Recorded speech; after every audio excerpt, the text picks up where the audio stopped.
Hi gamers, and welcome to checking out again what games I've added to my collection recently. It's another Switch Fest this time. Previous time I had lots of new retro and stuff like that because it was the 100th collection update celebration video. But yeah, that's business as usual, so just Switch and Amiibo this time.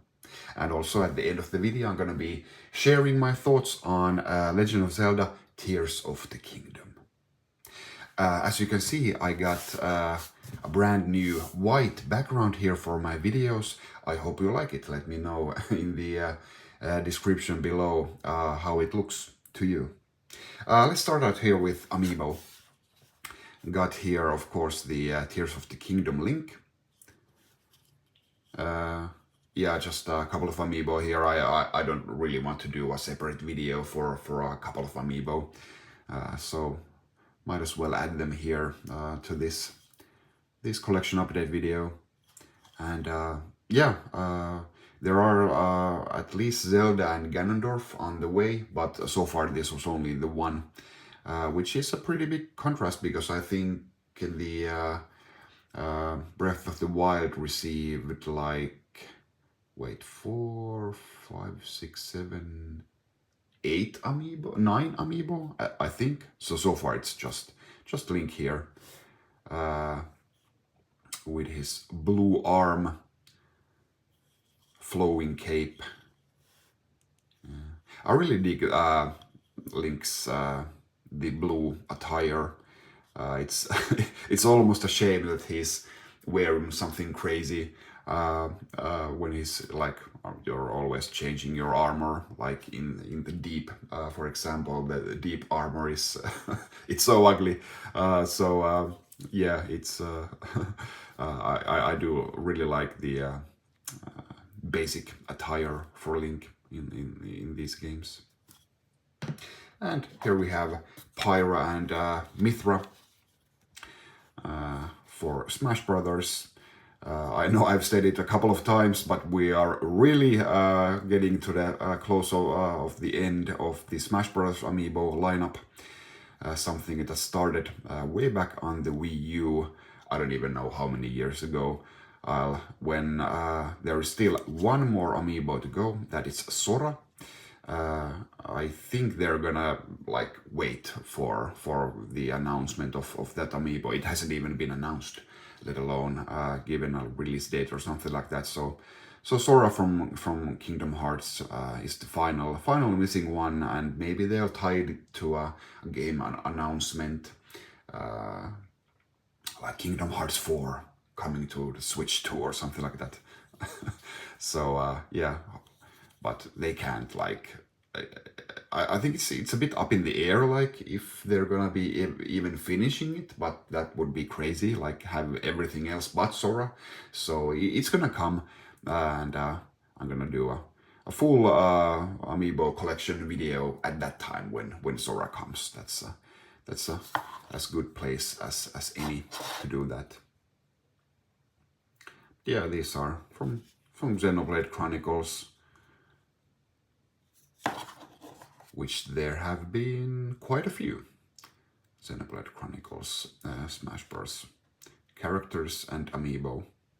Not entirely sure about the paint job here. Looks some inconsistencies there and some, yeah, not the perfect quality this time. Also, I'm sure it's intentional, but yeah, the poses here for the girls are very similar, almost like a mirror pose. Not quite. The legs, if the legs were switched around, then it would be a perfect mirror, but yeah. So that's it for the Amiibo. Let's start with the games. First up we have Advance Wars 1+2 Reboot Camp, which is a collection of 2 games originally released on the Game Boy Advance, and lovingly upped the resolution and cleaned up the graphics. But yeah, of course this is a prime candidate for like remaster for Nintendo. I think it's pretty straightforward. It's easy to do, but still, like the graphics and the design of the game and the characters, they're very clean, and of course they have to be pretty simple, it being a Game Boy Advance game. But yeah, really works nicely even on the Switch, and yeah, really nice to play on the big screen. And yeah, the aspect ratio of the Switch works well here, and yeah, just a great compilation of two fantastic games. If you haven't played these games on the Game Boy Advance and are not sure if you want to get these are among the best turn-based strategy games available on any console. So these are really top-notch strategy games, and don't let like the cartoony appearance fool you. These are really hardcore games, and really require you to think ahead and plan, and yeah, just love Advance Wars. Then we have Minecraft Legends Deluxe Edition, and Master Detective Archives Rain Code, Disney Illusion Island. I was really I made an Instagram and Twitter post about this game. I was really surprised that I didn't have any of the old Mickey Mouse Illusion games, which there have been a bunch. So yeah, looks like I need to step up my retro game, because those are some great games. Then we have Everybody 1-2 Switch, a sequel to one of the launch games of the Switch. And yeah, this 1-2 Switch was basically like the Nintendo Land of the Switch, intended to showcase what the Switch is all about. And I think that the game did it really well. Like showcased the different things that you can do with the Joy-Con. Of course, a lot of it was motion controls, and so basically like like something that could have been done on the Wii with the Wii remote as well. But especially the HD rumble inside the Joy-Cons was something really unique. So it's really accurate, really sharp.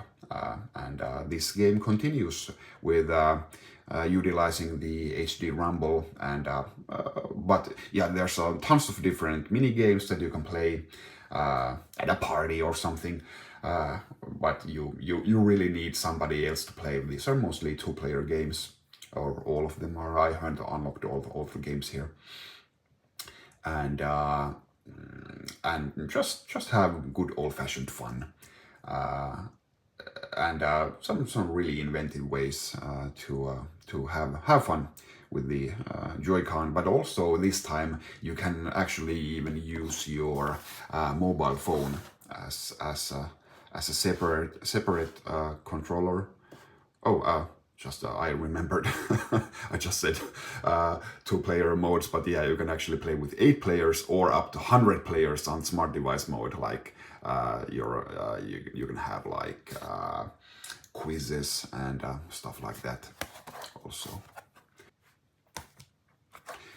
Then we have Pikmin 4. Actually haven't played it. Really looking forward to it. It's waiting in my Switch case as we speak. I played through 1, 2, and 3. Love them. Really eager to start Pikmin 4, but I'm still doing my finishing touches on Tears of the Kingdom, which could take anything up to 100 hours of gameplay still, so hopefully it won't be too long before I get to start Pikmin. But yeah, they say this is a bit easier game than the previous ones. That would be a shame, but I think it's like modern Nintendo design philosophy is that games are easy to pick up, easy to finish for everybody, but if you want to like collect everything, then it becomes a challenge. So I'm sure that Pikmin 4 is kind of the same, but we'll see. And finally, we get to Legend of Zelda Tears of the Kingdom. I got the collector's edition of the game. Please check out my unboxing of that if you already haven't. And also got a new Switch. My old Switch was on its last legs, so I thought I'd get a brand new OLED version of Switch, and of course the Zelda limited edition was announced just perfectly for me to get that, and yeah, it's been a really nice nice thing to be playing the game on a brand new console, and yeah, everything's been great. So, Zelda Tears of the Kingdom.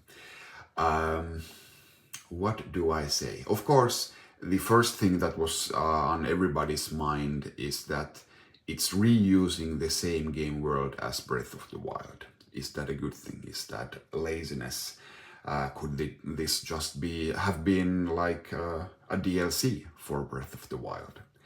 But like, I hope I'm not spoiling anything for everybody, but yes, the main world is the same, but there is the whole Sky World, which is a very sizable amount of real estate, but there's also the depths. So there is a separate game world underneath the real game world that is just as big as the real game world. I would say that the depths doesn't have like as much things to do or see, but it's still like size-wise, and it is like 2x. 2x is the game world right then and there. And in addition to that, there's all sorts of caves and wells and all kinds of things added to it. So even though the basic world is the same that Nintendo has built upon, but like this is 3 times the game world that was in Breath of the Wild. So this is staggeringly big. And even the game world that remained the same, like be fair, like who remembers all of the mountains and the fields and the forests like by heart from Breath of the Wild? Nobody, unless you play like 1,000 hours of it. So it doesn't really matter that they're reusing the scenery part of the world. And of course, the villages and towns and monuments are at the same spots in Tears of the Kingdom as well, but those have been heavily modified. Like everything is in ruins, you have to rebuild a bunch of stuff. So no, it's not at all a problem that Nintendo is reusing the same game world. I welcome it. I think it's a really nice way to like reuse things without really Nintendo hasn't done anything like half-assed here or like trying to go the cheap route or anything. So Nintendo really went all out with the game world here, and part of that is reusing the same game world. Something that can be said, I would think that is not the enemy variety. They could have done some more with the enemies. I think there's very limited new enemies, and like unless you count like different enemies just covered with the red gloom stuff, those don't count. So yeah, they could have like revamped the game world in that way. And of course, the structure is the same. The menus look exactly the same. You upgrade your like your armor the same way with the Great Fairies, and that's a big part of the game. You fill out the camera compendium the same way. That's a big part of the game.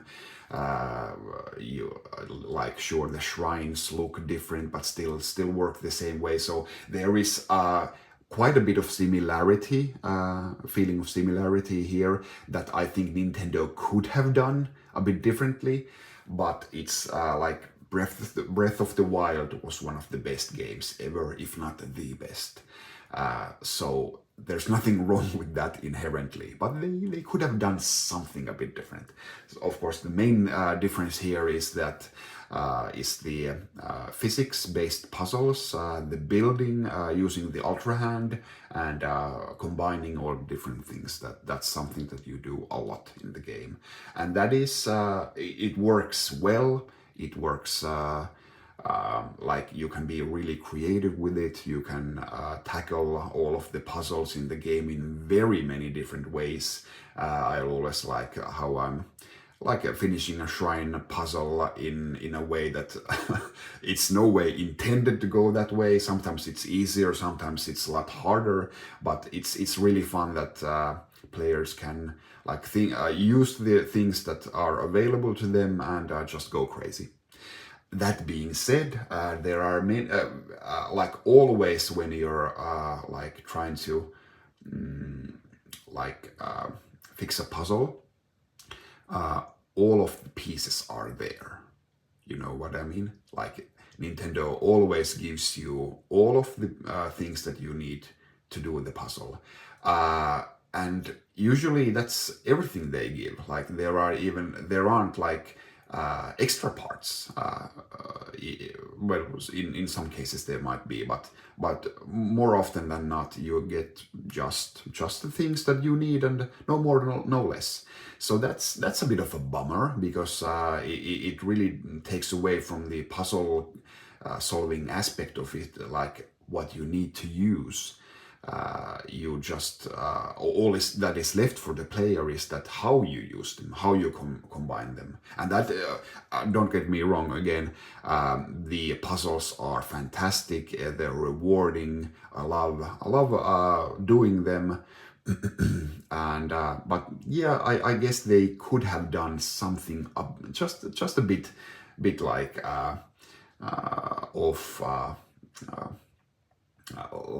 try to lure the player to think something else instead of like the obvious answer, stuff like that. But these are minor gripes. Like the puzzle solving aspect is I haven't grown tired of it. Where I'm going now, as I've finished like on over 100 shrines.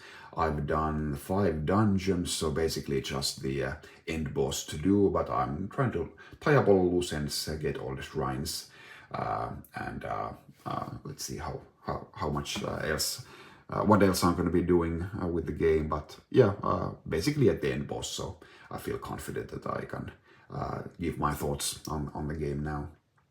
But yeah, you're collecting Koroks and very much things are the same here.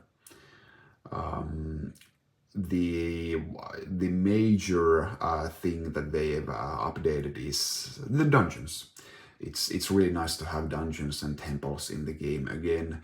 I didn't dislike the divine beasts of Breath of the Wild, but yeah, they were kind of short and they really didn't have the same effect that the old dungeons and temples of previous Zelda games had. The dungeons in Tears of the Kingdom don't have quite that same effect either. So this is the modern Zelda format now, but this is a step in the right direction. Even though the dungeons are still there, they aren't massive and they aren't like that tricky to navigate. But at least you can say that they are dungeons, so that's something good. But what's even better, I think, than the actual dungeons is like you need to reach the dungeons. There are some nice side quests, and actually like for the Wind Temple, where you are above the Rito village there. That's like the ascend to the actual Wind Temple. Like before you're at the temple, it's a really nice platforming, puzzle solving ride just to get to the temple. So those are really nice. Like the approach to the temples, those are some of the best designed sections in the game, in my opinion. But the $1,000 question is that, is this better than Breath of the Wild? Like all like that, that's a really tricky question.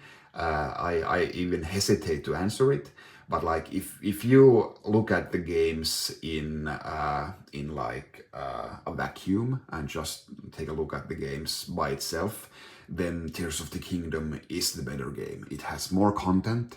And everything is bigger and better, and the better dungeons and stuff like that. But when you take into account like the reaction that you had to everything when you played Breath of the Wild for the first time, as an experience, Breath of the Wild wins. Like it is, it's the Breath of the Wild is the bigger achievement of the games. Playing Breath of the Wild the first time was a bigger experience than playing Tears of the Kingdom the first time. As such, I would kind of first up, when I first started playing Tears of the Kingdom and did my first puzzles and with the Ultra Hand and stuff like that, I thought that yeah, this is way better. But then I guess the puzzles with the Ultra Hand, they got kind of repetitive over like playing 100 hours, 200 hours, kind of like that. So it didn't quite hold your excitement as well as everything in Breath of the Wild held. So even though in a vacuum, I would still say that Tears of the Kingdom is the better game, but I would still say that Breath of the Wild is my favorite of the two, if that makes sense. I'm really interested in hearing your guys' thoughts. Please comment in the comment section down below, and let's talk more there. But this is just my 2 cents. But even though I've like voiced my minor gripes with the game here, that still doesn't like change the fact that it's built upon like the best game ever, basically. Yeah, Breath of the Wild is my favorite game ever. I can say that out loud. And as such, Tears of the Kingdom is like, it's in my top 3 games of all times, like at least in the top 5 easily. So this is one of the best games ever. So don't get me wrong. I feel like I'm being overly harsh here, but still, it needs to be said. It's one of the best games ever. But still, I guess I would prefer Breath of the Wild. It doesn't have everything and the kitchen sink like Tears of the Kingdom has, but sometimes less is more. So, like, I'm really happy that Nintendo did it this way. I'm like, I haven't explored the game world like in its entirety by a country mile. So really happy to keep playing, keep unlocking everything and upgrading everything, and I'm having the time of my life playing the game. And I'm really happy that Nintendo did it like this, using the existing world, using the existing mechanics. But for the next game, most likely on Switch 2, I would hope that they would do an entirely different game world, at least. And well, one of the others, like do a different game world and use the old mechanics. That would be fine. With a bit more graphical fidelity, maybe 60 FPS, or they do a totally new world and some new mechanics. So yeah, those would be my wishes going forward. But I'm pretty sure that Nintendo it's gonna be sticking to this open world formula with its 3D Zeldas. But I wouldn't rule out the making of new 2D Zeldas with the old format, with the with the dungeons where you get the map and the compass and the items and weapons that don't break, which don't matter to me at all. I actually I like the fact that, like, I don't prefer it. Of course, I would prefer that my weapons don't break, but it does like make you use different weapons that you normally wouldn't use. Though it does have its positives. But yeah, that was my 2 cents on Zelda Tears of the Kingdom. Let me know what you think. Follow FinGamer on Twitter and Instagram. Thanks for watching this video. I'll see you next time.